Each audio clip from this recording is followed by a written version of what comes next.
ବିଜେଡିର ବଡ଼ ଘୋଷଣା। ଏପ୍ରିଲରେ ଓଡ଼ିଶାରୁ 4ଟି ରାଜ୍ୟସଭା ଆସନ ଖାଲି ହେବାକୁ ଯାଉଥିବାରୁ ବିଭିନ୍ନ ଦଳ ମଧ୍ୟରେ ରାଜନୈତିକ ଆଲୋଚନା ଜୋର ଧରିଛି। ଓଡ଼ିଶା ବିଧାନସଭାର ବର୍ତ୍ତମାନ ସଂଖ୍ୟାକୁ ଦେଖିଲେ 2ଟି ଆସନ ଶାସକ ବିଜେପିକୁ ଯିବା ଆଶା କରାଯାଉଛି, ଯେତେବେଳେ ଗୋଟିଏ ଆସନ ବିରୋଧୀ ବିଜେଡି ପାଇବ ନିଶ୍ଚିତ ହୋଇସାରିଛି।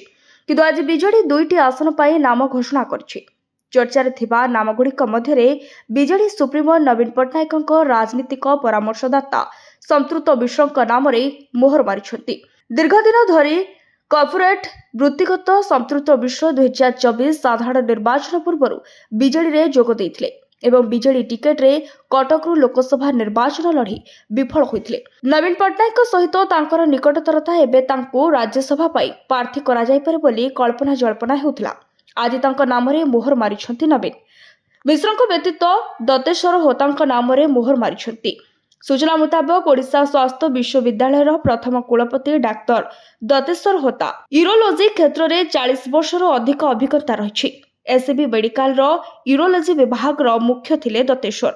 ଏଥିସହିତ ଏସ୍ସିବି ମେଡିକାଲ କଲେଜର ଡେନ୍ ଓ ପ୍ରିନ୍ସିପାଲ ଥିଲେ। Kidney transplant, liver transplant unit ପ୍ରତିଷ୍ଠାର ଅବଦାନ ରହିଛି ତାଙ୍କ ପାଖରେ। Bureau report, Odisha news live.